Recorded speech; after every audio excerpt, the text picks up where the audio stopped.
আমার মজনু ভাইয়া রে।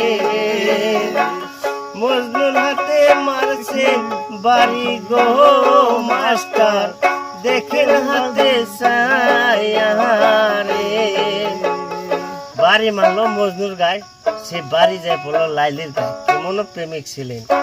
মাস্টার সাহেব বলতেছে, মা লাইলি তুমি এখন বাসায় চলে যাও, মজনু অল্প পরে আসবে।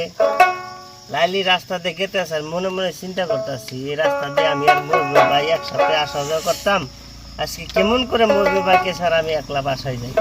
সামনে ছিল একটা বকুল গাছ, গাছতলায় বসিল, মজনুর কথা চিন্তা করে লাইলি কাঁদতেছিল। ওই রাস্তাতে আবার মজনু আসতেছে, তখন মজনু দেখতেছে লাইলি কাঁদতেছে, তখন জিজ্ঞেস করতেছে, বোন তুমি এখানে বসে কাঁদতেছো কেন?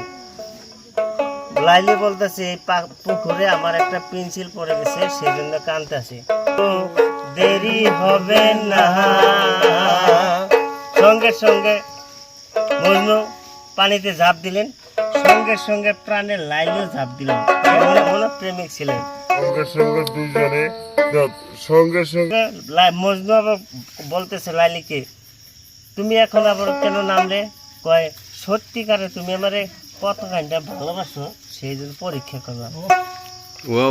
কয়, যেদিন হতে প্রেম করেছি হইয়া আমি কুলের মুখে কালি মাছি, যেদিন হতে প্রেম করেছি। সঙ্গে সঙ্গে দুজনে টানে চলে এলেন। সঙ্গে সঙ্গে দুইজনে টানে চলে এলেন। তখন ওই যে বিনয় সাথে এখন মালা গাচ্ছিল, তখন মালা বদল করতেছে দুজনে। কয়, ওই রাস্তা দিয়ে আবার মজনুর লাইলির বাবা আসতেছিল, তখন লাইলির বাবা বলতেছে, কার গলায় মালা দিছ?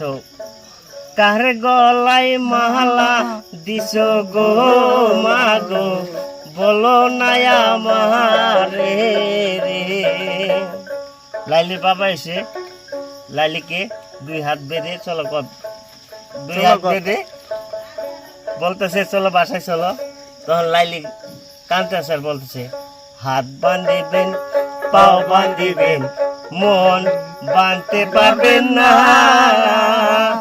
মজনুর জন্য মনটাই আমার হইয়াছে দিবানা।